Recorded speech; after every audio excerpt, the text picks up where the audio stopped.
Y si el problema no es que Dios no escucha, sino que nunca aprendiste a hablar su idioma, esa pregunta no busca incomodarte, busca despertarte, porque muchos oran, pero pocos entienden lo que están haciendo. Muchos repiten palabras, pero no viven transformación. Muchos claman, pero no escuchan respuesta. Y quizá no sea porque Dios esté lejos, sino porque hay algo que necesita ser alineado en tu corazón. Este mensaje no es solo una reflexión, es una invitación a entrar al lugar donde ocurre lo sobrenatural, a cruzar la frontera entre una oración emocional y una oración espiritual, a dejar de pedir desde la carencia y empezar a orar desde la rendición. Jesús no solo nos dijo que oremos, nos mostró cómo, y su modelo de oración no era un ritual, era una revelación. Cuando sus discípulos le pidieron enséñanos a orar, él no respondió con una fórmula, sino con una estructura viva, un mapa espiritual, un patrón celestial. Comenzó con estas palabras: Padre nuestro que estás en los cielos, santificado sea tu nombre. ¿Te diste cuenta? La oración no comienza con dame, sino con tú eres. No se inicia con la necesidad, sino con la adoración. Jesús nos enseñó que lo primero que debe hacer el alma es recordar quién es Dios. Antes de hablar de tus problemas, pon tu mirada en su majestad. Adorar no es solo cantar, es enfocar, es subir tu perspectiva. Es reconocer que estás hablando con el Creador del universo, con el que sostiene tu vida incluso cuando sentís que todo se desmorona. La adoración alinea, centra, derrite el orgullo y te posiciona como hijo, no como mendigo. Cuando reconoces quién es Él, empezás a recordar quién sos vos. Al orar como Jesús enseñó, algo comienza a suceder en tu interior. Dejas de hablarle a un cielo cerrado y empezás a entrar en una comunión real. Ya no se trata de impresionar a Dios ni de convencerlo. Se trata de rendirte, de abrir el corazón, de volver al diseño original, una conversación íntima con el Padre. Hay una diferencia enorme entre orar con ansiedad y orar con fe, entre repetir frases y declarar promesas. La oración que nace del miedo muchas veces se transforma en una manipulación disfrazada de espiritualidad. Pero la oración que nace de la adoración abre puertas que ningún esfuerzo humano puede abrir. Porque ya no estás pidiendo desde la desesperación, sino desde la confianza. Si esto está resonando con vos, suscríbete ahora al canal. No para sumar un número más, sino para seguir recibiendo esta clase de contenidos que despiertan el espíritu y profundizan tu fe. Cada semana compartimos mensajes como este que buscan llevarte más cerca del corazón de Dios. Y si estás buscando crecer en tu vida de oración, este canal puede ser un verdadero recurso de transformación. Volvamos a la oración de Jesús. Él comienza diciendo: Padre nuestro, no mi Padre, no Dios lejano, Padre nuestro. La oración empieza con relación y comunidad. Nos recuerda que no estamos solos, que no es solo tu petición individual, sino que estamos unidos en una red espiritual que atraviesa generaciones. Orar bien no solo te cambia a vos, cambia el entorno, cambia tu legado. Cuando orás desde este lugar, tu alma se aquieta, la ansiedad cede, el enojo pierde fuerza, porque ya no estás luchando por controlar, estás entregando el control. Y ahí, en esa entrega, empieza el verdadero milagro. Lo invisible comienza a moverse, no afuera, dentro tuyo. Y lo que se transforma adentro, inevitablemente transforma lo de afuera. Si alguna vez sentiste que tus oraciones no pasaban del techo, puede que lo que te falte no sea fe, sino dirección. Este mensaje no es para acusarte, sino para reorientarte. Dios no necesita fórmulas, pero sí busca corazones rendidos. Porque un corazón que se rinde deja espacio para que Él sea Dios. Y cuando Él ocupa ese lugar, todo lo demás encuentra su sitio. ¿Te pasó alguna vez de orar y sentir que no te escuchaban? Contalo en los comentarios. Quizá tu historia inspire a otro. Quizá tu testimonio sea la semilla de un nuevo comienzo en alguien más. En este espacio nos ayudamos entre todos, porque cada proceso cuenta. Tu voz también tiene valor. El primer paso es adorar. Es mirar hacia arriba antes de mirar hacia adentro. Y decir: Padre nuestro que estás en los cielos, santificado sea tu nombre. Cuando esa frase deja de ser un rezo automático y se vuelve un clamor del alma, ahí comienza el cambio real. No te desconectes. Lo que viene te va a enseñar no solo cómo pedir, sino cómo confiar. Porque orar como Jesús no es repetir palabras. Es entrar en el ritmo eterno del cielo. Es volver al lenguaje de los hijos. Es hablar con quien siempre estuvo escuchando. Parte 2. Jesús no solo oraba, enseñaba a orar. Y cuando lo hacía, mostraba un patrón. un diseño divino, algo que va mucho más allá de la repetición de palabras. Cuando dijo, vosotros oraréis así, no estaba entregando una oración para recitar de memoria, sino una estructura que reflejaba el orden del cielo. El Padre Nuestro es un mapa espiritual. Cada frase un peldaño que eleva el alma hasta el trono de la gracia. Padre Nuestro que estás en los cielos. No se trata solo de un saludo celestial. Esta frase tiene poder. En ella hay identidad, hay pertenencia, hay ubicación espiritual. Llamar a Dios Padre es reconocer que no somos huérfanos. Es confesar que hay una relación, que no nos acercamos a un Dios lejano, severo o indiferente, sino a un Padre presente, cercano y dispuesto a escucharnos. Pero este Padre no es como cualquier Padre, está en los cielos. Eso nos recuerda su soberanía, su santidad, su perspectiva eterna. Mientras nosotros vemos solo una parte, Él ve el todo. Mientras nos preocupamos por el hoy, Él ya preparó el mañana. Por eso, orar es confiar, es decirle, vos sabés más que yo, tus caminos son más altos, y aunque no entienda, elijo acercarme.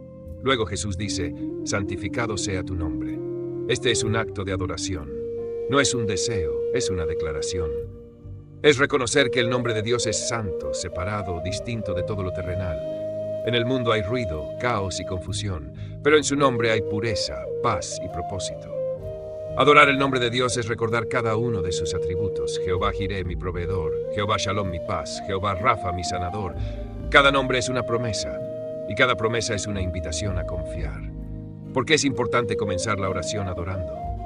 Porque la adoración nos ubica, nos desarma, nos saca del centro, nos recuerda que no somos el eje del universo, que el mundo no gira alrededor de nuestros problemas, que hay algo más grande, más eterno, más estable que nuestras emociones cambiantes. Adorar es poner la mirada en lo eterno y soltar el control. Este es uno de los errores más comunes al orar, comenzar desde la queja, desde la urgencia, desde el miedo. Pero Jesús nos muestra otro camino, el de la rendición. Comenzar adorando cambia el tono de toda la oración. Cambia tu postura interior. Te posiciona como hijo, no como víctima. Y cuando el alma se ordena, el espíritu se abre. Muchos se preguntan por qué oran y no ven resultados. Tal vez es porque están saltando el primer paso, reconocer quién es Dios antes de hablar de lo que necesitan. Antes de pedir dirección, honra al que conoce el camino. Antes de clamar por provisión, adora al que es dueño del oro y la plata. Antes de hablar de tu herida, contempla al que sana con solo tocar. La adoración no retrasa la oración, la potencia.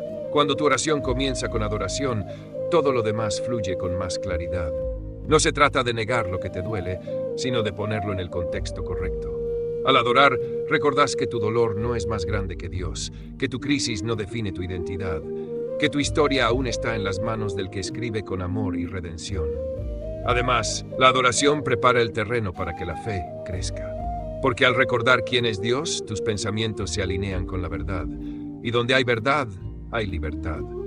Adorar es un acto de guerra espiritual, porque desarma la mentira del enemigo que susurra que estás solo, que Dios no escucha, que nada va a cambiar. La adoración dice lo contrario, que Dios está presente, que su nombre tiene poder, que hay esperanza aún en medio del valle. A nivel emocional, la adoración también tiene un impacto profundo. Cuando adorás, liberás dopamina y oxitocina. Tu cuerpo se relaja, tu mente se aquieta, la ansiedad cede, porque el alma que adora se calma. La neurociencia ya lo comprobó. Enfocarte en lo trascendente cambia tus circuitos neuronales, y no hay nada más trascendente que la presencia de Dios. Por eso, si estás atravesando un momento difícil, si sentís que no sabes por dónde empezar a orar, no comiences con lo que te duele. Comenzá con lo que sabes. Sabes que Dios es bueno, sabes que su nombre es santo, sabes que Él está contigo. Empezá por ahí, y vas a ver cómo el resto encuentra su lugar. Hay un principio espiritual que Jesús nos mostró. Cuando pones primero lo de Dios, lo tuyo se ordena.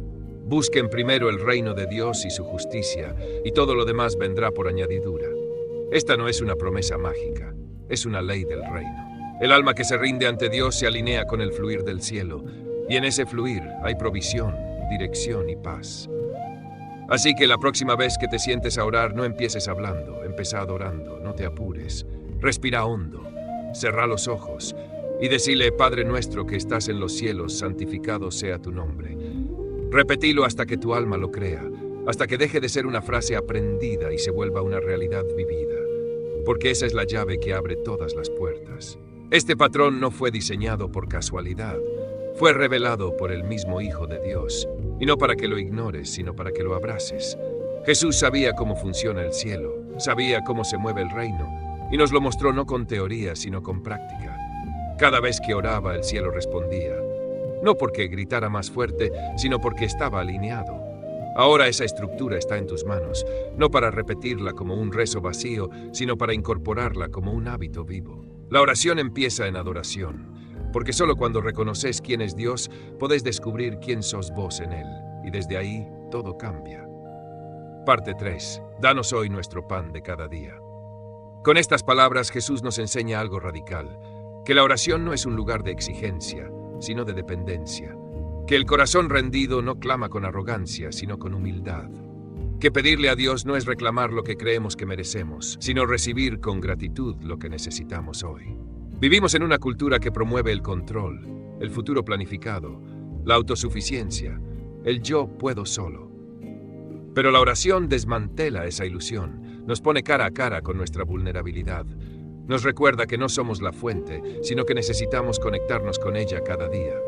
Cuando Jesús dice, danos hoy, nos está invitando a vivir un día a la vez, con la confianza puesta en la provisión divina.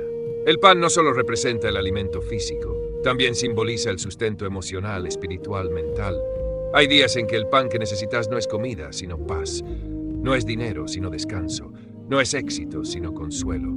Y Dios, que conoce lo profundo de tu alma, sabe exactamente qué pan darte hoy. Por eso oramos. No para informar a Dios, sino para alinearnos con su cuidado constante. Este pedido sencillo, danos hoy, tiene una belleza profunda, porque nos saca del futuro ansioso y nos trae al presente. ¿Cuántas veces tu mente corre detrás del mañana, de lo que falta, de lo que temes?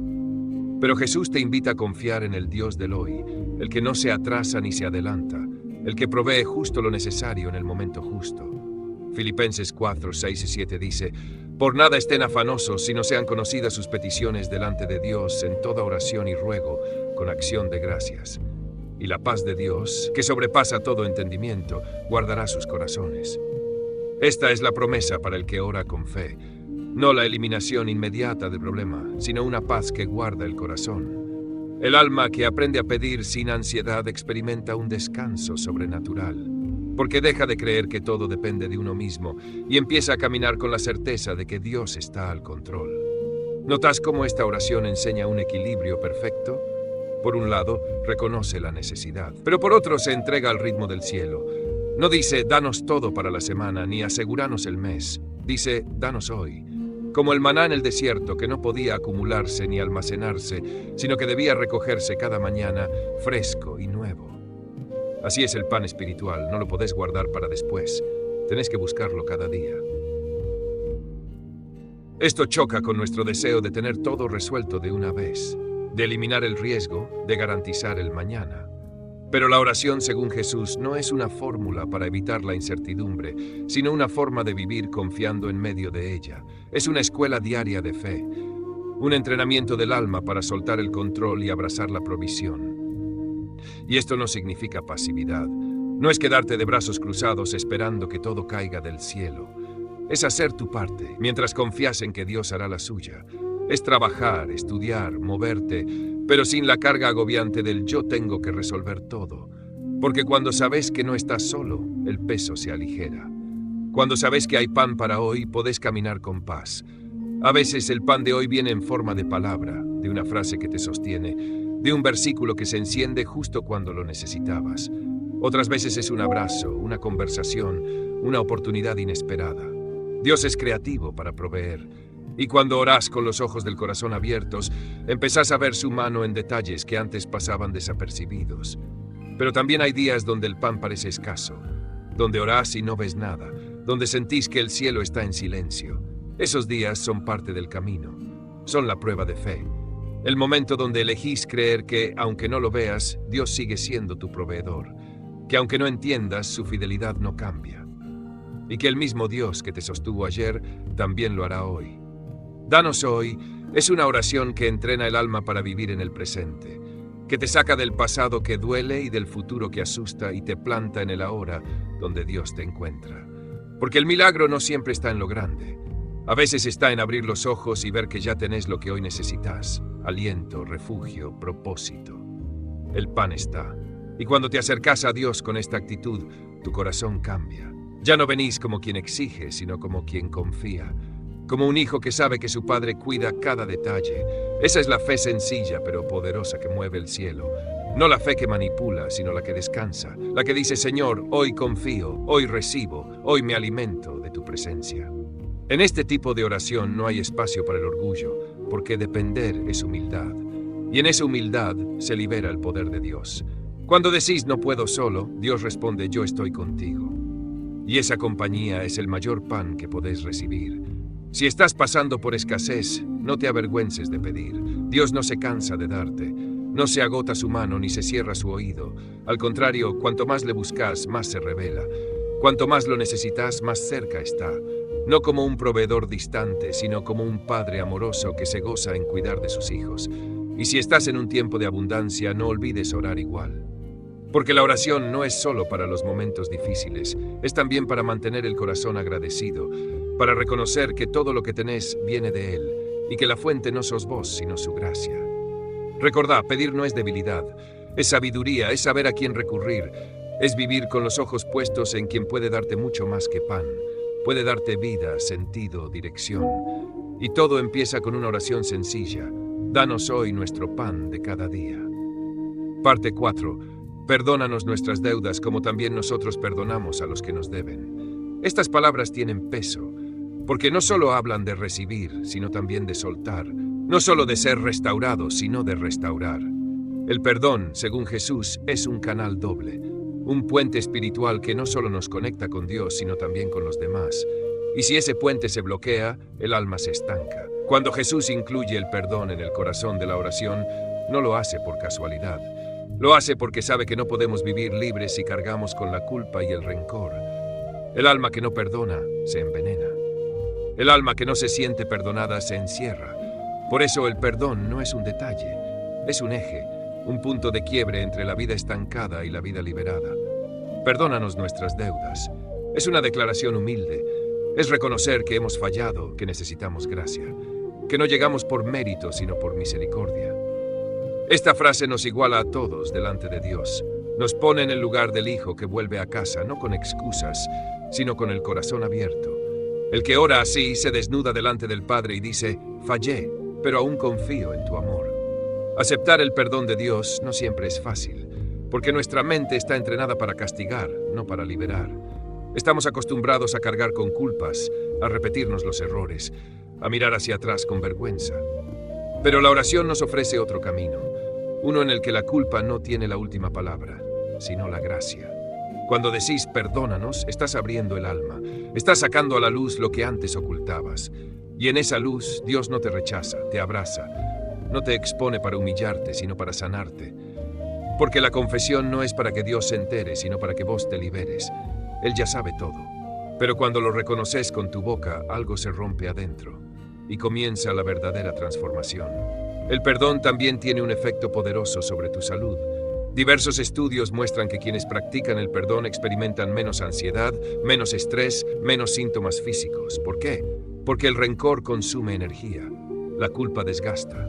El alma que se libera del peso del pasado comienza a sanar en todos los niveles: espiritual, emocional y físico.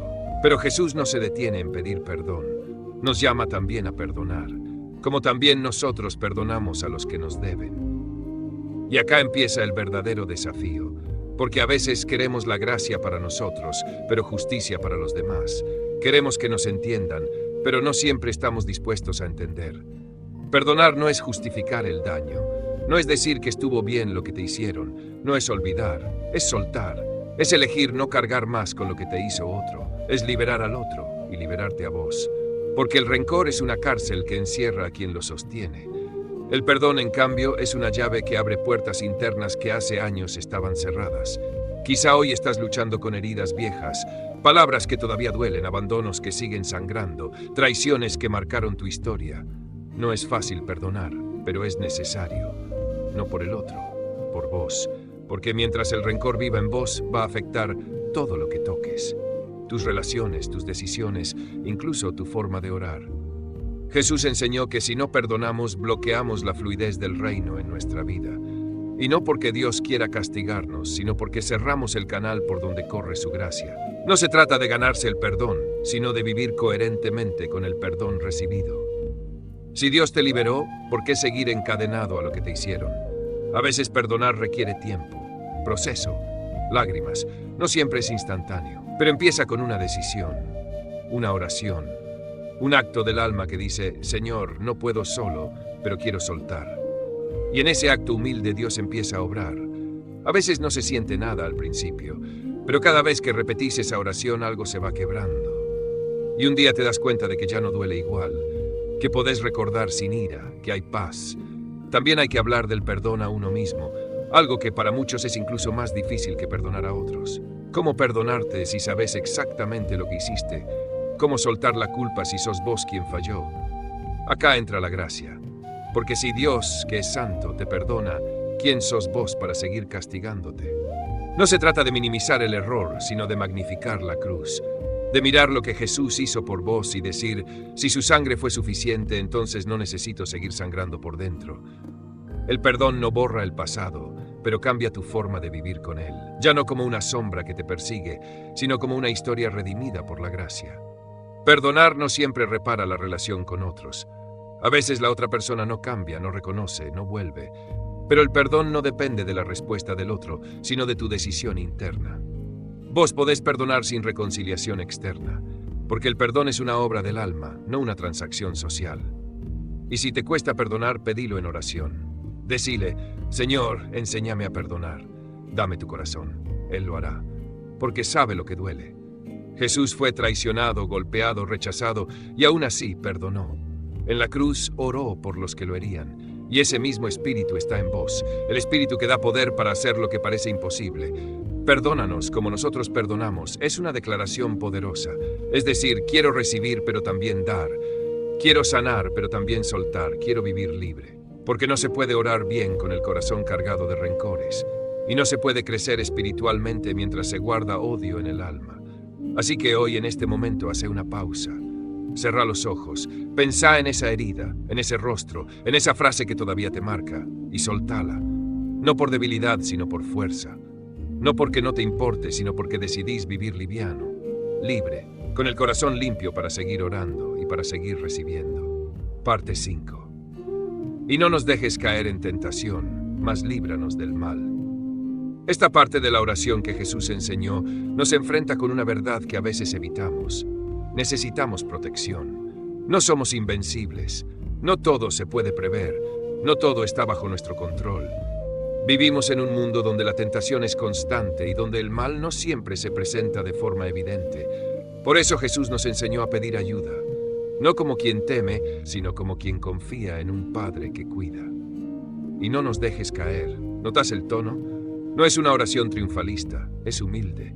Reconoce que podemos tropezar, que hay fuerzas externas e internas que nos tiran hacia abajo, que a veces, aunque tengamos buenas intenciones, podemos desviarnos si no somos guiados. Jesús no dijo: Señor, yo puedo solo. Dijo: Padre, guíame, protégeme, sosténeme. La palabra tentación en este contexto no se refiere solo a tentaciones morales. Incluye pruebas, crisis, situaciones que desafían nuestra fe. Pedir no caer en tentación es pedir permanecer firmes cuando todo tiembla. Es decirle a Dios: no me sueltes cuando mis fuerzas flaqueen. No permitas que me hunda en el miedo, en la rabia, en la desesperanza. Sosténeme cuando no sepa qué hacer. Este tipo de oración rompe con el orgullo espiritual. Nos recuerda que necesitamos ser guardados, que el alma por sí sola no siempre elige lo correcto. Que hay momentos donde el enojo nos nubla, donde el cansancio nos hace vulnerables, donde una palabra puede herir más de lo que imaginamos. Por eso pedimos: no me dejes caer. Y enseguida viene otra frase poderosa: más líbranos del mal. El mal existe, no es una figura abstracta. Hay maldad en el mundo, hay egoísmo, hay injusticia, hay oscuridad. Pero también hay un Dios que libra, que protege, que actúa como escudo y como refugio. Cuando orás pidiendo ser librado del mal, estás reconociendo que no querés vivir a la defensiva, sino con discernimiento, con ojos abiertos, con corazón atento. Esta parte de la oración no nace del miedo, sino de la conciencia. No es paranoia espiritual, es sabiduría. Es vivir despierto, sabiendo que no todo lo que brilla es bueno, que no toda propuesta es sana, que no todo lo que parece fácil te conviene. Es pedirle a Dios que te muestre el camino correcto y te aleje de las trampas disfrazadas de oportunidades. En la Biblia David oraba así: guárdame, oh Dios, porque en ti he confiado. Salmos. Y también: líbrame de mis enemigos, oh Dios mío, protégeme de los que se levantan contra mí. Salmo 59. Los salmistas sabían que la vida espiritual es un camino con riesgos, pero también sabían que hay un Dios que guarda al que confía. La tentación muchas veces no se presenta como algo malo, sino como algo que parece bueno en el momento.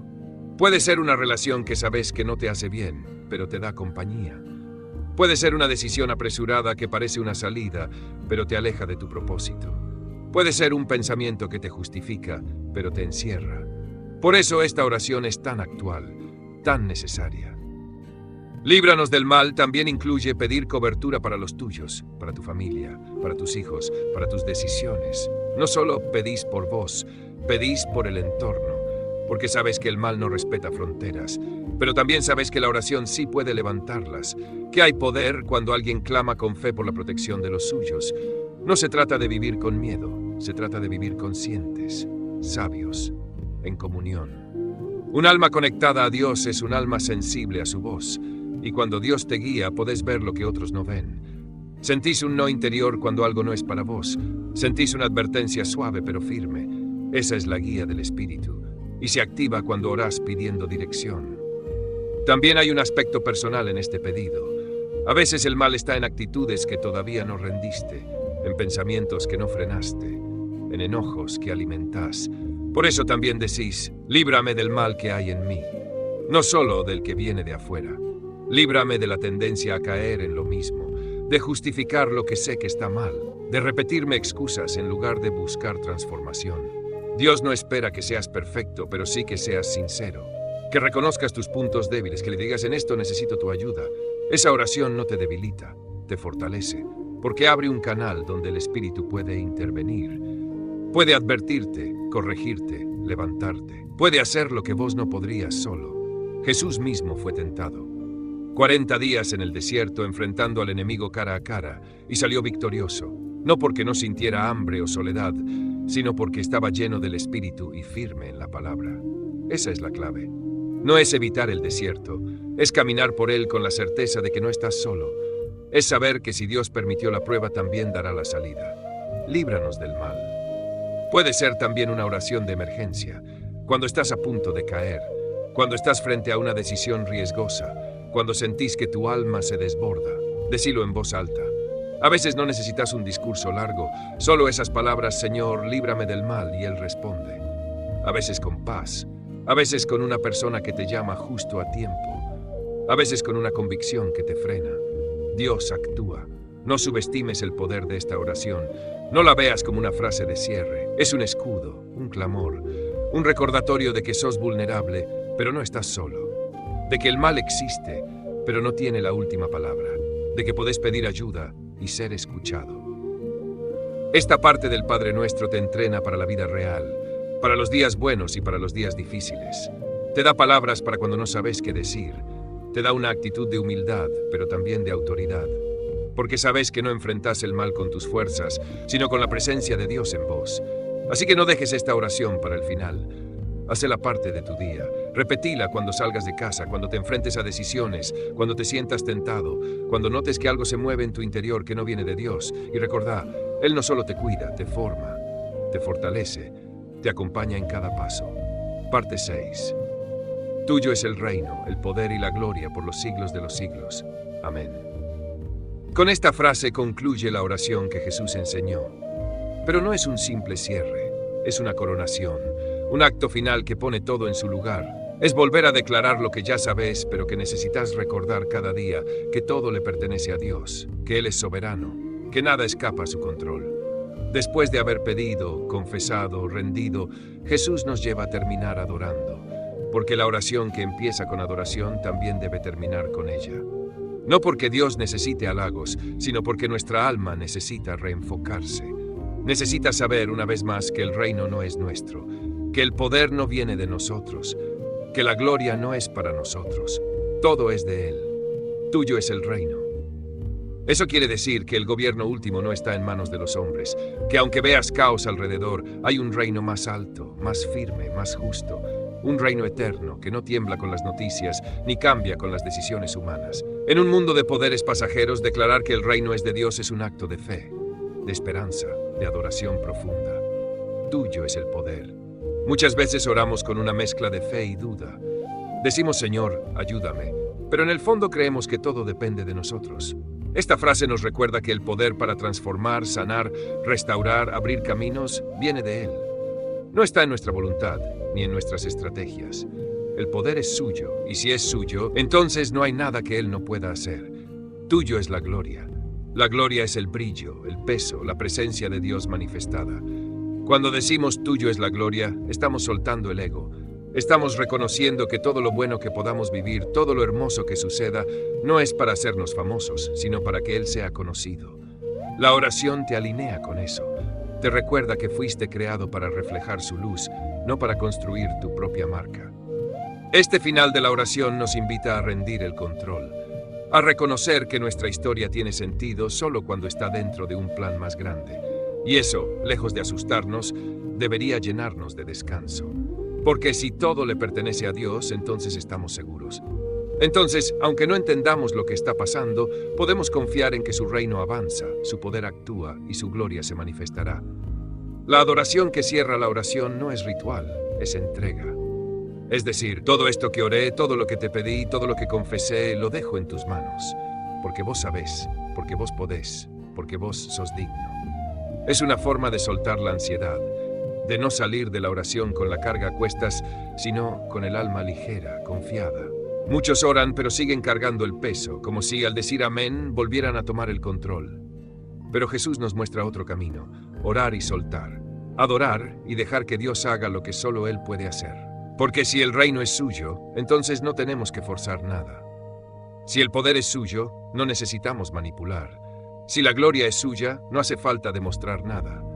Este tipo de adoración transforma el carácter, te hace más humilde, más sensible, más agradecido, porque empezás a ver todo desde otra perspectiva, ya no desde el yo necesito, sino desde el vos estás obrando, ya no desde el yo tengo que lograrlo, sino desde el vos lo harás en tu tiempo. Y esa perspectiva te da paz. Quizás nunca lo pensaste así, pero cada vez que oras de esta manera, estás entrenando tu alma, estás afirmando quién es Dios, estás declarando, aunque no lo sientas, que confías, que crees, que esperás, y eso tiene poder. Eso mueve cosas invisibles, eso ordena lo que parecía confuso, porque la adoración es la atmósfera donde Dios habita. ¿Te animás a escribir en los comentarios a qué le estás entregando el control hoy? Puede ser una situación, una persona, una lucha interna. Escribirlo puede ser tu acto de adoración, tu manera de soltarlo y decir, Señor, esto también es tuyo. Tuyo es el reino, el poder y la gloria. Compartilo. Quizá tu paso de fe inspire a otros. La frase por los siglos de los siglos es una forma de decir, esto no cambia, esto es eterno. No importa cuántas temporadas vivas, cuántas tormentas enfrentes, cuántos errores cometas, el reino sigue siendo de Dios, el poder sigue estando en sus manos. La gloria le pertenece por siempre, y si eso es verdad, entonces tenés motivos para adorar incluso en medio del dolor. Amén. Una palabra breve pero poderosa, significa así sea, es un sello espiritual, es decir, yo lo creo. Estoy de acuerdo, lo declaro. El amén no es una formalidad, es una afirmación de fe, una manera de decir esto es verdad para mí aquí y ahora. Por eso no lo digas por costumbre, decilo con el corazón, con intención, con certeza. Cerrar tu oración con esta declaración es una forma de sellar todo lo que dijiste antes, de marcar tu oración con autoridad, de afirmar que aunque todavía no veas la respuesta, ya confiaste en el que reina, tiene poder y merece toda la gloria. Esta es la meta de toda oración, no solo conseguir lo que pediste, sino terminar más cerca de Dios, más enfocado, más rendido, más confiado. Si orás pero no adorás, te perdés lo mejor. Porque la oración sin adoración corre el riesgo de ser solo un monólogo de pedidos. Pero cuando adorás, tu alma se abre, se expande, se transforma. Parte 7. Una vida de oración no se construye en los momentos de urgencia, sino en los momentos de decisión. No se sostiene con fuegos artificiales emocionales, sino con hábitos firmes, sencillos, constantes. Jesús no enseñó a orar solo en el día malo, sino a vivir en oración, a respirar en oración, a caminar con el alma conectada. Orar todos los días no es fanatismo, es sabiduría, porque el alma que no se ejercita se debilita, la fe que no se alimenta se enfría, la sensibilidad espiritual que no se cultiva se apaga. Por eso la oración no puede ser solo un recurso de emergencia, sino una práctica continua, un espacio cotidiano donde el alma se alinea y se fortalece. En la Biblia, Daniel oraba 3 veces al día, todos los días, incluso cuando hacerlo lo ponía en riesgo. No oraba porque tenía ganas, sino porque sabía que necesitaba ese encuentro. Sabía que su alma dependía de ese espacio. Y eso le dio firmeza en medio de la persecución, sabiduría para interpretar sueños, claridad para decidir. La oración no le evitó los problemas, pero le dio poder para atravesarlos. Hoy vivimos tiempos donde todo es urgente, todo es inmediato. Y eso crea una falsa expectativa espiritual. Creemos que una oración intensa cada tanto reemplaza la constancia. Pero no es así. El alma necesita repetición, ritmo, rutina. No como algo seco, sino como algo que te forma, que te moldea, que te da profundidad. Los milagros más profundos muchas veces nacen en la perseverancia silenciosa, no en el grito público, sino en la entrega diaria. Hay oraciones que parecen no tener respuesta por años y un día algo se destraba, algo se abre, algo llega. Pero el milagro no empieza cuando ves el resultado. Empieza cuando decidís seguir orando, aunque no veas nada. Jesús hablaba de esto cuando contaba la parábola de la viuda insistente. Ella iba una y otra vez al juez pidiendo justicia. No se cansaba, no bajaba los brazos. Y Jesús dijo, ¿no hará Dios justicia a sus escogidos que claman a Él día y noche? El punto no era la insistencia vacía, era la fe persistente, la oración constante, la confianza sostenida. A veces nos cansamos de orar porque esperamos que todo cambie al instante. Pero Dios no trabaja con ansiedad. Él forma el carácter mientras esperamos, nos moldea, nos fortalece, nos enseña a confiar, no en lo que sentimos, sino en lo que Él prometió. Por eso, cada vez que orás, aunque parezca repetido, estás sembrando. Y Dios no ignora esa semilla. La disciplina de orar todos los días también tiene un impacto psicológico y emocional profundo. Estudios muestran que quienes mantienen un tiempo diario de conexión espiritual tienen mayor estabilidad emocional, menos niveles de estrés y más claridad en la toma de decisiones. No es solo una práctica de fe, es también una herramienta de salud interior. Y no se trata de orar muchas horas, se trata de ser constante, de tener un tiempo fijo, un lugar, un momento, de establecer una rutina espiritual que te sostenga, como comer, como dormir, como respirar. La oración es alimento para el alma, y si dejas de alimentarte, empezás a debilitarte sin darte cuenta. No necesitas que cada oración sea épica. A veces basta con sentarte, respirar, agradecer. A veces no hay palabras, solo silencio. Pero ese silencio compartido también es oración. Porque Dios no necesita que lo llenes de frases bonitas. Él quiere tu presencia, tu disponibilidad, tu intención de estar. La constancia en la oración también abre sensibilidad para escuchar. Cuando orás todos los días, empezás a reconocer la voz de Dios. Empezás a notar cuando algo no está bien. Te volvés más perceptivo, más sabio, más intuitivo. No porque seas especial, sino porque estás afinando tu oído espiritual. Orar a diario también ordena tus prioridades. Porque lo primero que haces en el día suele marcar el tono del resto. Si empezás con ansiedad, todo parece urgente. Si empezás con queja, todo parece negativo. Pero si empezás adorando, agradeciendo, confiando, todo toma otra dimensión. Porque no estás mirando desde tu lógica, sino desde la perspectiva de Dios. Y si un día fallás, no te castigues, volvé a empezar. La gracia es nueva cada mañana. Dios no busca perfección, busca relación. Lo importante no es que nunca te distraigas, sino que siempre regreses. Que el altar del corazón nunca quede del todo abandonado. Que la llama, aunque a veces pequeña, nunca se apague. Muchos dicen, no tengo tiempo para orar. Pero el tiempo se crea cuando algo es prioridad. Y si la oración es el oxígeno del alma, entonces no deberías vivir sin ella. No por obligación, sino por necesidad. Porque orar no es un deber, es un privilegio, es una fuente, es un lugar donde lo invisible se vuelve real. Hay milagros que solo se activan en la perseverancia. Bendiciones que están detrás de la puerta que aún no abriste. Promesas que esperan tu constancia. Porque Dios no está apurado, Él trabaja en procesos. Y a veces el mayor milagro no es lo que cambia afuera, sino lo que cambia adentro mientras seguís orando. En resumen, la oración diaria es una construcción, ladrillo a ladrillo, día tras día, a veces en lágrimas, a veces en silencio, a veces con alegría, pero siempre con fe. Porque el que ora constantemente está preparando el terreno para ver a Dios moverse. No subestimes la oración simple. No minimices el poder de volver todos los días, aunque no sientas, aunque no entiendas, aunque no veas. Volvé, sentate, orá, esperá, porque en lo invisible algo se está moviendo y cuando llegue el momento lo verás. Pero para entonces ya estarás preparado, porque la disciplina diaria te formó para sostener el milagro que viene. Parte 8. Una de las grandes confusiones en la vida espiritual es pensar que orar es solo expresar lo que sentimos, que cuanto más intenso es el sentimiento, más poder tiene la oración. Pero Jesús no enseñó a orar desde las emociones, enseñó a orar desde la verdad, desde la palabra, porque la emoción cambia, la palabra permanece. Orar con la palabra no es repetir versículos de memoria, es alinear tu corazón con lo que Dios ya dijo, es tomar una promesa eterna y traerla al presente. Es responder a lo que Dios habló, no solo presentar lo que vos sentís. Es construir tu oración sobre una roca, no sobre la arena movediza de los estados de ánimo. Cuando oramos solo desde lo emocional, corremos el riesgo de construir sobre lo efímero, porque hay días en los que todo duele, días en los que todo parece apagado. Y si solo orás cuando sentís algo, vas a dejar de orar cuando no sientas nada. Pero si aprendes a orar con la palabra, aún en el silencio vas a tener una base firme sobre la cual pararte. La Biblia está llena de oraciones hechas en momentos extremos. Gente que oró desde la cueva, desde el exilio, desde la angustia.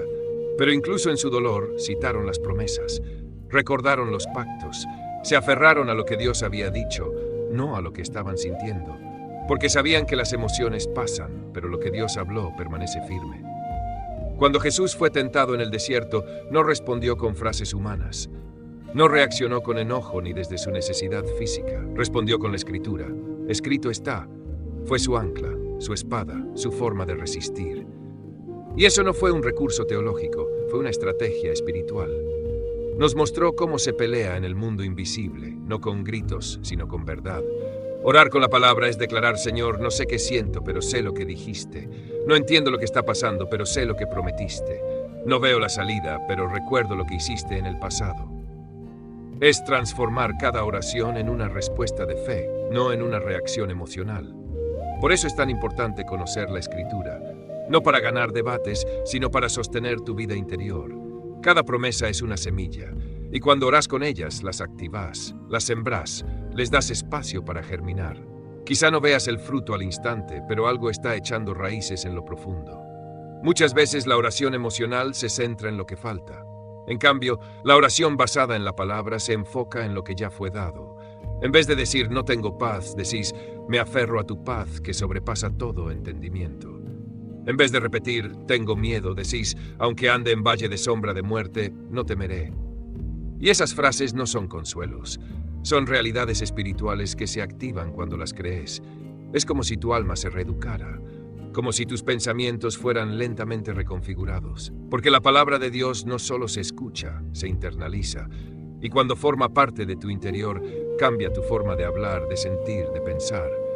Tus oraciones ya no son lamentos caóticos, sino declaraciones con dirección.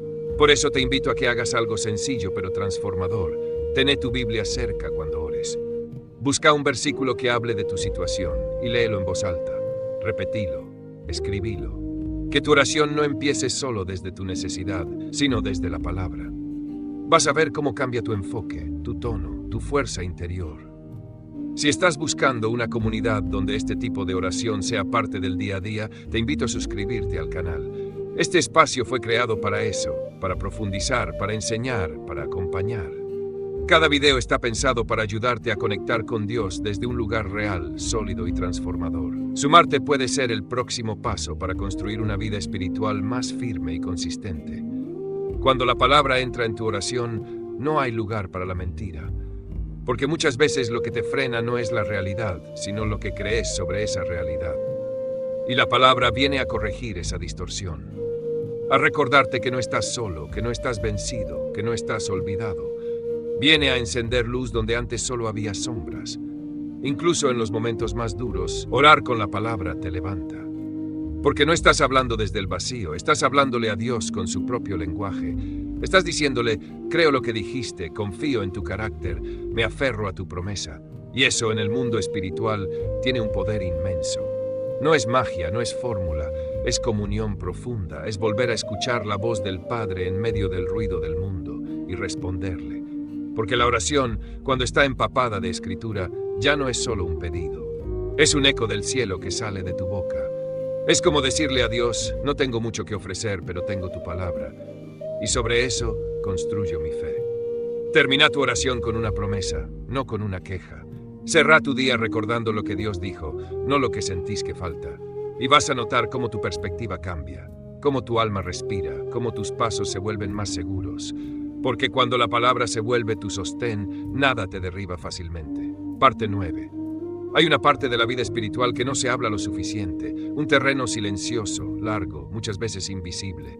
Es ese tramo donde ya oraste, ya te rendiste, ya hiciste todo lo que sabías hacer y ahora solo queda esperar. Esperar sin ver, esperar sin señales, esperar sin aplausos, esperar cuando parece que nada está pasando. Pero algo está pasando. La fe verdadera no se mide cuando todo fluye, sino cuando todo parece quieto. La fe profunda se revela en el silencio. Cuando no hay luces, ni respuestas, ni emociones intensas. Cuando orás y no sentís nada. Cuando clamás y no cambia nada. Cuando seguís orando solo porque sabés que Él escucha, no porque lo estés sintiendo. Jesús habló de esto en muchas ocasiones. Comparó el reino con una semilla sembrada en la tierra. Esa semilla está viva, pero no se ve. Está creciendo, pero nadie lo nota. Está cumpliendo su proceso, aunque desde afuera parezca que todo está igual. Así funciona también la oración. En lo secreto, en lo profundo, en lo invisible. Perseverar en la oración es confiar en ese proceso aunque no tengas pruebas visibles. La perseverancia espiritual no es pasividad, no es resignación, es acción constante desde la fe. Es una decisión diaria de volver a orar, volver a agradecer, volver a creer, aunque las emociones no acompañen, aunque los demás no entiendan. Aunque tu entorno te diga que no vale la pena. Vos seguís. No porque sos fuerte, sino porque sabés en quién crees. Pablo escribió en Romanos 2:12, gózate en la esperanza, sé paciente en la tribulación, persevera en la oración. 3 movimientos que están profundamente conectados. La esperanza es lo que te impulsa, la paciencia es lo que te sostiene, y la oración es lo que te mantiene alineado con Dios mientras todo esto sucede. No se trata de vivir anestesiado, se trata de vivir enraizado. Muchas personas abandonan justo antes del cambio, dejan de orar justo cuando el cielo está por abrirse. Se rinden cuando el alma está por quebrarse para renacer, porque la espera cansa, el silencio desconcierta, la rutina espiritual sin resultados aparentes desalienta. Pero ahí es donde se forja el carácter, donde se madura la fe, donde se preparan los vasos para recibir el aceite. La Biblia está llena de personas que esperaron en silencio. Ana, la madre de Samuel, oró año tras año por un hijo, aun cuando todos pensaban que Dios la había olvidado. José fue traicionado, olvidado, encerrado, y recién años después entendió que todo ese proceso lo estaba formando para gobernar. David fue ungido como rey, pero tuvo que vivir escondido antes de sentarse en el trono. Ninguno de ellos vio resultados inmediatos, pero no dejaron de creer. Hay una fe que no necesita aplauso, una fe que no pide reconocimiento, una fe que solo quiere agradar a Dios, aunque eso implique años de espera, aunque nadie lo vea, aunque no tenga logros visibles. Esa fe es la que sostiene el alma en los momentos más oscuros, la que hace que una madre siga orando por su hijo, que un hombre siga creyendo en medio de la enfermedad, que una joven siga esperando a pesar del rechazo. Esa fe es poderosa y preciosa a los ojos de Dios. Orar en silencio, seguir esperando en silencio, es un acto de profunda reverencia. Es como decirle a Dios, no entiendo lo que estás haciendo, pero te conozco y confío. Aunque no me lo expliques, aunque no me des señales, aunque no me rescates de inmediato. Confío porque tu carácter es fiel, porque tu palabra es verdadera, porque tus tiempos son perfectos. Hebreos 11, el capítulo de la fe, menciona a personas que murieron sin haber recibido lo prometido, pero lo vieron de lejos y lo saludaron. Esas personas no vivieron frustradas, vivieron creyendo, y esa fe la sostuvo hasta el último día. Esa es la fe que trasciende los resultados, que no depende de ver para creer, sino que cree porque conoce al Dios que prometió. Perseverar en la oración no siempre cambia la situación, pero siempre cambia al que ora, porque te vacía de orgullo, te limpia de superficialidad, te hace humilde, profundo, real, te conecta con lo esencial. Y aunque no veas el milagro externo, empezás a vivir el milagro interno. Tu carácter cambia, tu enfoque cambia, tu corazón se vuelve más como el de Cristo. A veces la oración silenciosa es la más poderosa, porque no se sostiene con emoción, sino con convicción, porque no busca demostrar nada, solo permanecer, porque no espera recompensa inmediata, sino fidelidad eterna. Y esa oración toca el corazón de Dios de una manera especial, porque Él ve lo que nadie ve.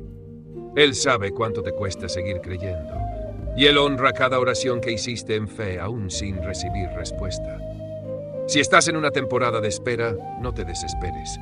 Si estás en un tiempo donde nada parece moverse, no dejes de orar. Cada semilla que sembras en oración tiene su tiempo de germinar.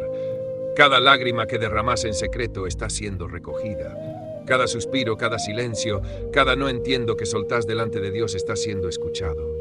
Perseverar es una forma de amar, porque el amor verdadero espera, aun cuando no hay señales, aun cuando no hay garantías. El alma que ama a Dios no ora solo por resultados, ora por comunión. Ora porque sabe que sin ese encuentro diario se pierde, se enfría, se desvía. La oración es el hilo que te mantiene unido al cielo. El mundo te va a aplaudir por tus logros, pero Dios te va a premiar por tu fidelidad, por lo que hiciste cuando nadie te veía, por lo que creíste cuando nadie te acompañó, por las veces que doblaste tus rodillas en soledad, sin música, sin público, sin emoción. Solo vos y Él. Eso vale más de lo que imaginás. Y un día, en el tiempo correcto, algo va a cambiar, algo se va a abrir, algo va a llegar, y vas a mirar hacia atrás y vas a entender que cada segundo de espera valió la pena. No solo por lo que recibiste, sino por la persona en la que te convertiste mientras esperabas. Parte 10. Orar por otros es uno de los actos más profundos y poderosos del camino espiritual. Es un gesto que trasciende el ego, que rompe con la lógica individualista y que nos conecta con el corazón de Dios. Porque interceder es pararse en la brecha, es levantar los brazos cuando el otro ya no puede, es clamar cuando el otro está en silencio, es decirle a Dios: yo estoy aquí por él, por ella, por ellos. La intercesión no es solo una buena intención, es una acción espiritual cargada de autoridad. En la Biblia, cada vez que alguien intercedía por otro, algo se movía en el cielo. Moisés intercedió por el pueblo y Dios detuvo su juicio. Abraham intercedió por Sodoma. Job oró por sus amigos y fue restaurado. Jesús mismo es el intercesor eterno, que vive para interceder por nosotros ante el Padre. Interceder es profético, porque ve más allá de lo que se ve. No se queda con la realidad presente, sino que clama por la transformación futura. No ora por lo que hay, ora por lo que puede ser. No ora desde la desesperación, sino desde la esperanza. Cuando intercedes, estás sembrando futuro. Estás abriendo espacio para que lo imposible tenga lugar. Hay personas que jamás hubieran salido adelante si alguien no hubiera intercedido por ellas. Padres que oraron por hijos por años, amigas que oraron por amigas, pastores que oraron por sus congregaciones, hermanos que intercedieron en silencio, sin reconocimiento, pero con fe. Esa fe que no necesita aplausos, pero que mueve montañas. Lo maravilloso de la intercesión es que, mientras orás por otros, Dios también trabaja en vos. No se trata de olvidarte de tus propias necesidades, sino de ampliar tu corazón, de dejar de mirar solo tu dolor y empezar a mirar el mundo con compasión. Algo se expande en el alma cuando oras por alguien más. La queja se transforma en clamor. El juicio se transforma en compasión. La envidia se transforma en bendición. Interceder no siempre es fácil. A veces tenés que orar por personas que te hirieron, o por situaciones que no entendés, o por gente que no está pidiendo ayuda, pero que necesita desesperadamente que alguien lo haga por ellos. A veces te toca orar por quien te ignoró, por quien te decepcionó, por quien te olvidó, pero ahí es donde el amor de Dios se manifiesta con más fuerza. Porque no orás desde lo que sentís, sino desde lo que sabés que Dios quiere hacer. Cuando intercedes, te volvés un canal. No sos el protagonista, sos el instrumento. Y eso es profundamente liberador, porque no tenés que cargar con todo. Solo tenés que presentarte y decir: aquí estoy. Quiero orar por este corazón, por esta situación, por este hijo, por esta nación. Y cuando haces eso, el cielo se involucra. La oración deja de ser algo personal y se convierte en una herramienta de transformación global. La intercesión también desarrolla sensibilidad espiritual. Cuando empezás a orar por otros, empezás a sentir lo que ellos sienten, a percibir sus cargas, sus dolores, sus luchas, no desde un lugar emocional, sino desde un lugar espiritual. Es como si el Espíritu te dejara entrar en la historia del otro para que lo acompañes desde la oración. Y eso genera una compasión que va más allá de lo humano. También es un acto de humildad, porque te ubica. Te recuerda que no estás solo en el mundo, que no sos el centro, que todos estamos conectados, que lo que le pasa al otro también te afecta a vos, aunque no lo veas, y que tu oración puede ser el primer paso para cambiar algo que parecía perdido. A veces, interceder implica llorar por otros. Otras veces implica declarar promesas en voz alta, o simplemente repetir un nombre en oración día tras día. No hay una sola forma de hacerlo. Lo importante es la disposición del corazón, estar disponible, estar atento, estar dispuesto. El poder de la intercesión también está en su constancia. No es solo orar una vez y olvidarse. Es pararse como un guardián, como un vigía espiritual que no se cansa de tocar la puerta. Es seguir clamando incluso cuando no hay novedades, incluso cuando el otro no cambia, incluso cuando todo sigue igual, porque sabes que Dios escucha y que nada se pierde. Job fue restaurado recién cuando oró por sus amigos, no antes. No cuando se quejó, no cuando reclamó, cuando intercedió. Ese acto de orar por otros fue el punto de quiebre. Dios no solo lo bendijo a él, lo sanó, lo restauró, lo multiplicó. Y eso nos muestra que a veces el milagro propio está atado al clamor por el otro. Interceder te alinea con el corazón de Jesús. Él no solo vino a enseñarnos, vino a ponerse en nuestro lugar, y aún hoy sigue orando por nosotros. No nos soltó, no se cansó, no se fue, está intercediendo por vos, por tu familia, por tu propósito. Y cuando vos intercedés, te unís a esa obra, te convertís en parte activa del mover de Dios. Si alguna vez sentiste un impulso de orar por alguien sin saber por qué, no lo ignores. Es probable que el Espíritu te esté guiando, que alguien esté necesitando tu oración en ese preciso momento. No hace falta entender, hace falta obedecer. Orá, clamá, intercedé y deja que Dios haga lo demás. Hay batallas que solo se ganan en oración. Hay corazones que solo se abren cuando alguien clama por ellos. Hay cadenas que se rompen cuando un intercesor decide no soltar. Y no hace falta ser un líder, un pastor, un profeta.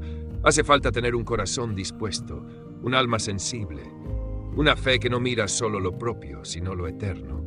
Interceder es amar con profundidad, es dar sin esperar, es sembrar sin garantía de aplauso, pero con la certeza de que Dios está obrando, porque cada oración tiene un eco eterno, y cada intercesión puede ser la llave que abre una puerta cerrada hace años. Parte 11. Hay momentos en los que sentís que ya no sabés qué decir, donde las palabras no alcanzan, donde las oraciones que antes fluían ahora se quedan en la garganta, donde el alma está tan cargada, tan agotada, que ni siquiera sabés por dónde empezar. Y ahí, justo ahí, es donde entra una dimensión más profunda de la oración, orar en el Espíritu. Romanos 8:26 dice, el Espíritu mismo intercede por nosotros con gemidos indecibles. Es decir, cuando no podés hablar, cuando no podés armar frases, cuando solo hay lágrimas o silencio, el Espíritu Santo toma tu oración y la lleva al Padre, la interpreta, la transforma, la traduce.